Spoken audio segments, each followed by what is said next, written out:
Salam literasi. Masih dengan semangat yang sama, puisi itu nutrisi. Ya, kesempatan kali ini saya ingin bacakan satu puisi karya M.H. Ainun Najib.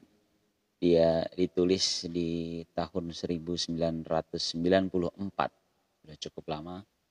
Dikumpulkan dalam buku kumpulan puisinya Doa Mohon Kutukan. Doa selamatan. Telah kuikhlaskan rasa sakit itu sebelum terjadi, ketika, dan sesudahnya. Telah kutaburkan di wajahmu wewangian kembang, dan kupanjatkan doa ampunan bagimu. Tapi aku tak berhak mewakili hati rakyatmu, sebab tenaga untuk menegakkan kakiku sendiri ini kupinjam dari mereka. Aku tak memiliki harkat kedaulatan mereka, serta tak kugenggam kuasa nurani mereka yang diterima dari Tuhan. Oleh karena itu, jika engkau mengharapkan keselamatan di esok hari, temuilah sendiri ruh mereka.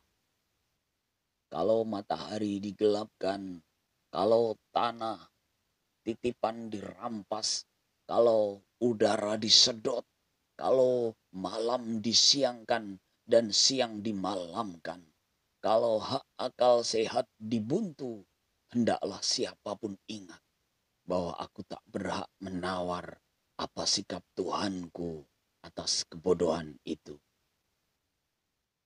Oleh karena itu, jika engkau masih mungkin percaya bahwa engkau butuh keselamatan esok pagi, ketuklah sendiri pintu Tuhan yang sejak lama mengasingkan diri di rumah nurani rakyatmu.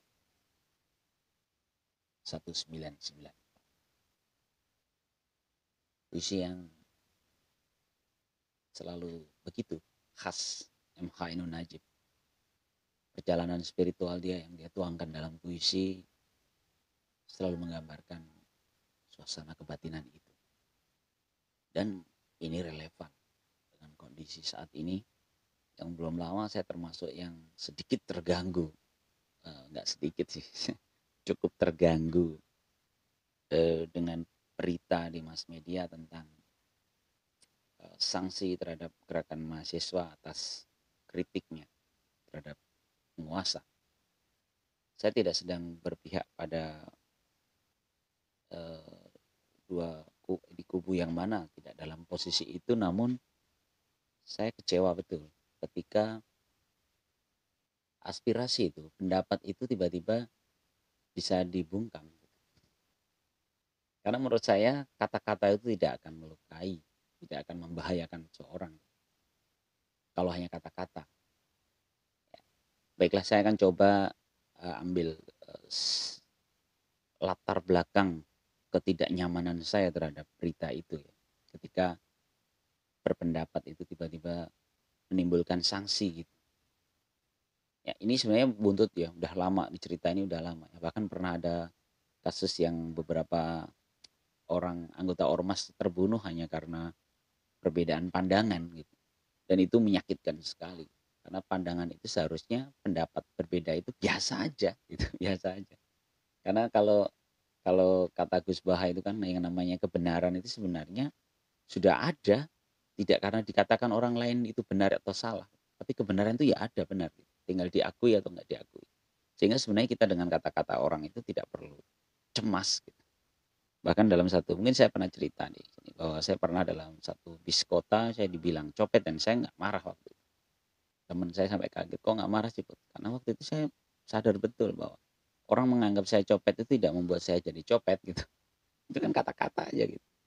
Ya sama dengan kritik apapun itu sebenarnya kan tidak membuat kita terluka, tidak membuat kita sakit, tidak membahayakan kita. Dengarkan aja. Bahkan kalau saya akan ambil ini, saya akan cerita latar belakang kenapa saya sangat terluka ya. Ada satu firman Allah yang mungkin udah sering kita baca ya, tentang masa itu, tentang Al-Asyr, surat Al-Asyr, bahwa ada keimanan, ada amal soleh, ada tawasau bil haq, tawasau bis sabr, saling mengingatkan. Sebenarnya ini kan pola hubung kita itu memang seperti itu. Ada landasan spiritual itu keimanan, ada amal soleh. Amal soleh itu kebaikan, langkah-langkah kerja kita itu di amal soleh. Lalu amal soleh itu belum tentu berefek positif atau negatif untuk sekitar kita. Kadang-kadang yang kita lakukan bisa jadi menjadi negatif buat orang lain gitu kan. Karena itu ada butuh formula yang lain, yaitu tawasau bil haq, tawasau bis sabr. Saling mengingatkan. Nah, saling mengingatkan inilah proses kritik dan saran. Akan ada kata-kata pedas atas apapun yang kita lakukan.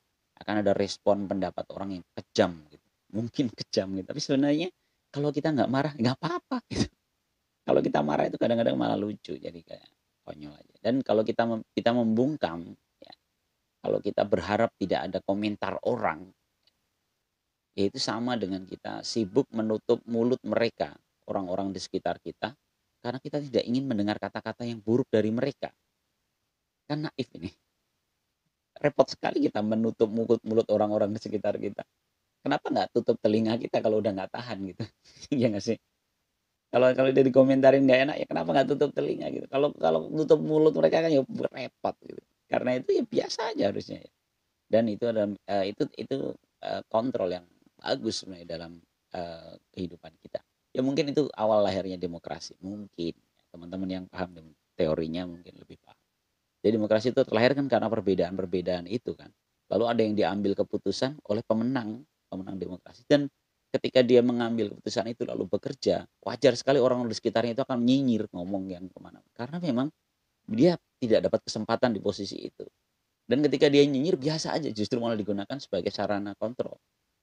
Ketika yang dikomentarin itu sibuk menjaga agar tidak berkomentar, ya nggak kerja. Kamu jadinya konyol aja gitu, sibuk membungkam. Apalagi ketika kasus yang terjadi itu kan akhirnya saling membuka aib ya, aibnya terbuka. Konyol sekali itu. Itu cerita itu saya sedih aja sih dengar berita itu ya sampai agak sedikit marah. Ya, dan saya mencoba menyembuhkan sakit hati saya dengan membaca puisi-puisi dan menonton film ulang ya, Suhoki itu saya tonton ulang. Karena itu kan gerakan mahasiswa di saat itu. Saya merasa saatnya mahasiswa untuk ya kembalilah ke fitrahnya mahasiswa itu adalah anak muda yang belajar. Jadi anak muda yang belajar itu kan dia belajar tataran ideal. Jadi kadang-kadang mereka naif karena mereka kan belajar teorinya begini gitu ya. Tapi nggak ada yang salah gitu. Justru kita butuh orang-orang yang baru tahu teorinya itu sehingga dia ngelurusin kita kalau kita udah mulai meleset gitu. Kalau orang-orang yang tua itu sudah mulai meleset, yang muda yang baru belajar itu yang ngingetin. Dan itu biasa saja sebenarnya. Jangan dibungkam. Kalau mau dibungkam selesai semua ya. Gerbong demokrasi kita berantakan. Jadi serem ya ngomongnya. Ya mungkin itu ya cerita tentang doa selamatan dan obrolan ngalor ngidul terkait dengan demokrasi. Tutup dengan puisi aja. Puisinya Wiji Tukul. Saya suka betul Wiji Tukul, apalagi kalau lagi jengkel sama pembungkaman. Karena Wiji Tukul ini seorang yang dibungkam ya. Itu langgam dibungkam, menjadi lambang dibungkamnya suara-suara. Karena kan pada akhirnya dia pun hilang. Sampai sekarang nggak ketemu. Ada satu puisi karya Wiji Tukul, judulnya Sajak Suara. Sesungguhnya suara itu tak bisa diredam. Mulut bisa dibungkam, namun siapa mampu menghentikan nyanyian bimbang dan pertanyaan-pertanyaan dari lidah jiwaku. Suara-suara itu tak bisa dipenjarakan. Di sana bersemayam kemerdekaan. Apabila engkau memaksa diam, aku siapkan untukmu pemberontakan. Sesungguhnya suara itu bukan perampok yang ingin merayah hartamu. Ia ingin bicara. Mengapa kau kokang senjata dan gemetar ketika suara-suara itu menuntut keadilan? Sesungguhnya suara itu akan menjadi kata. Ialah yang mengajari aku bertanya. Pada akhirnya tidak bisa tidak. engkau harus menjawabnya. Apabila engkau tetap bertahan, aku akan memburumu seperti kutukan. Karya Wiji Dukul. Di tahun yang tidak terlalu jauh berbeda dengan tulisan M.H. Ainun Najib di puisi yang pertama. Ini 93 kalau nggak salah. 93 94. Oke, rasanya cukup. Salam literasi.